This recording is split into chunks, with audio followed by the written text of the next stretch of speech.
Maaga akong nawalan ng asawa at anak na panganay. At tanging ang aking bunsong anak na babae na lamang ang aking kasama sa buhay. Ang aking puso ay puno ng lungkot. Ngunit sa kabila ng lahat ng pagsubok, hindi ako dapat sumuko. Mula Lunes hanggang Biyernes, ako ay nagtatrabaho sa isang pabrika. Tuwing Sabado at Linggo, hindi ako nagpapahinga. Ako ay nagtatrabaho bilang serbidora sa isang ramen house na 1 oras ang biyahe mula sa aming tinitirahan. Sa kabila ng pagod at hirap, ngiti lang at determinasyon sa buhay habang naglilingkod sa mga tao. Sa aking isip, ang lahat ng pagod at sakripisyo ay para sa isang dahilan. Ang kinabukasan na sa aking pagtanda ay hindi ako maging pabigat sa bunsong babaeng naiwan pa sa aking buhay. Alam niya balang araw, ang mga hirap na dinaranas bilang isang ina ay may kahulugan. Ohayou gozaimasu. Urunじゃあるまだ。1本空きが出た。じゃあ明日でもそんな急がんでも大丈夫そう。昨日作ったから。Papalit tayo ng anyo. Laban lang.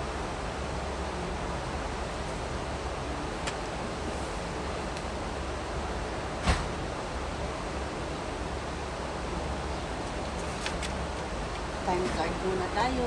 Baka wala tayo sa boring.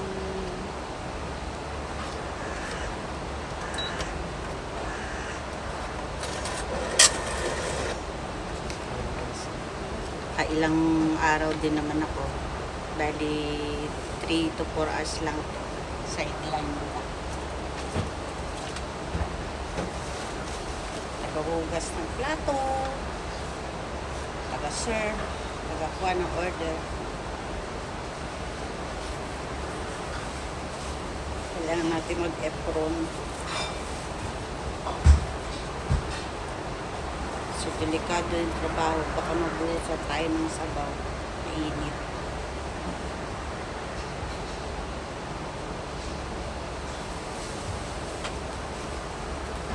Order slip, check. Ballpen, check. At ang importante, ang bandana. Bawal ang buhok.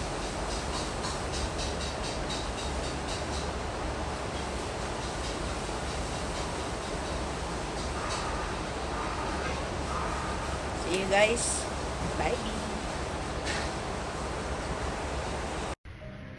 Sa bawat sipag at tiyaga, umaasa akong makikita ng anak ko ang liwanag ng may magandang bukas. Sa kabila ng lahat, patuloy akong lalaban sa hamon ng buhay. Bilang isang ina, isang mandirigma ng pag-asa na walang ibang hangad kundi ang kaligayahan at seguridad ng kanyang anak. Ito ang inyong rakiterang ina dito sa bansang Japan.